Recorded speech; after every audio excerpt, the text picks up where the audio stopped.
Hi there, this is Michael Neetu and welcome to Freehand Architecture. For today, we are addressing an introduction in interior perspective. Why do you need to learn how to draw interior perspectives? Well, there's a simple answer to that. You can't really have any architecture without interior spaces. You can't understand architecture without understanding interior spaces. So that implies you need to know how to draw interior spaces so you can understand them. Let's look at a couple of examples. This is a children's room done by one of my students. This is a student's room, an architect's room, where you've got an axonometric and a two-point perspective. Next, we've got a living room where you can basically see a floor plan complete with cast shadows and an interior perspective of this living room. And finally, you've got another living room with a slightly more detailed foreground and again with a plan.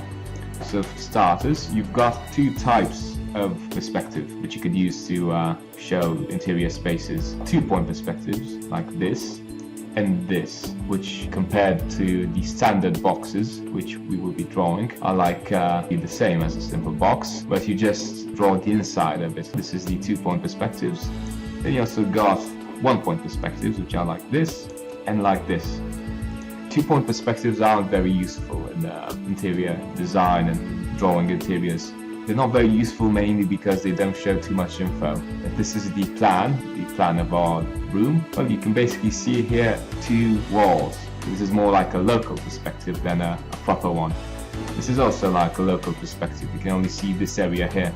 You can't really see or grasp the whole interior image of your design.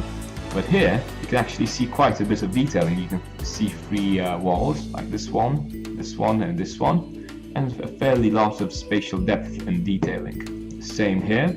Actually got a bit more spatial depth here because of this foreground. So one-point perspective works best for interior spaces. When drawing something like this, don't forget this is similar to the quote-unquote magic design sheet, where you have a floor plan where you detail stuff, then you jump into a perspective, then you jump back to the floor plan to get more detailing done, then you jump back to a section. So you've got multiple images on your design. This is actually a 50 by 70 centimeter sheet. So if I'm making this sound too simple, trust me, it's not. It's quite complicated to understand technical drawing and freehand drawing and mix them together, stuff like that. Here you've got an axonometric, which shows technical drawing, and then a local perspective, very simple stuff. So how can you learn to draw this? Well, you can start off by doing the plans. I recommend for a simple room a 1:20 scale ground floor plan. You can use that either in a ground floor plan or an axonometric.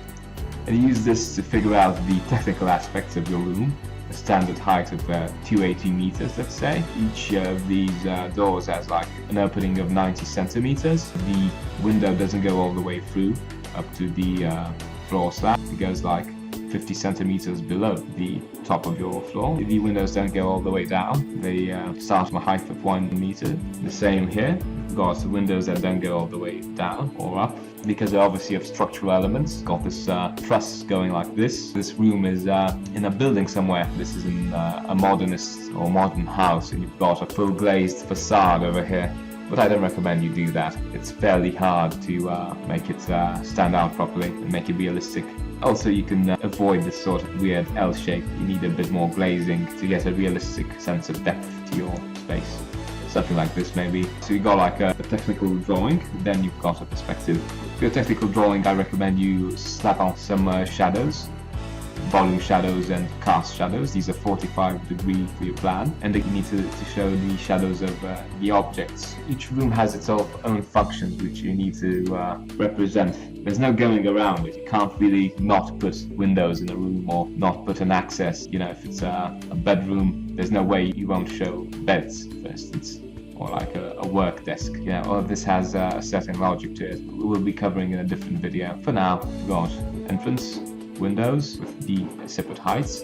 You've got beds, if we're talking about a bedroom, and storage space, a lot of storage space. You've got interior walls, which are 15 centimeters thick, and exterior walls, which are 37.5 centimeters thick. It might vary from culture to culture, but it's a universal rule, thicker walls going on the outside of your building. because of having installation, and these walls probably being structural walls. Don't throw shadows for your whole room, just shadows for your objects.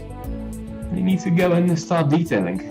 This is a reasonable beginner drawing. It's not fairly detailed, but it's not that bad. It shows a bit of the atmosphere, the student room being full of all sorts of things. This large area over here for the living room, this conversation space over here, with the author forgot to draw one of the chairs. We've got 2 chairs here with a little table, access towards a terrace, access towards a different room, dining area, a simple table and 4 chairs. You also got a large storage space over here, which is typical for living an empty space for your TV. When you're drawing interior spaces, always color the ground part. The horizontal plane isn't as important as the side walls or the ceiling here. Here you can tell it's got a lot of detailing. It makes sense, it's similar to houses when you draw houses which are also rooted to the floor here as well, and for being as detailed as possible. Last element would be you slapping on some textures. For this bath here, got this tileable wood texture. Again here, same sort of thing. And you can slap on a reflection of your volume, so you've got like a glossy surface. Again, glossy surface. You can make the furniture white so you don't get stuck into the trap of starting to hatch everything, because this drawing is going to take a bit more time. I make it sound really simple, but it's actually going to take you 5 hours at least to get used to drawing, a technical drawing and a perspective and stuff like that.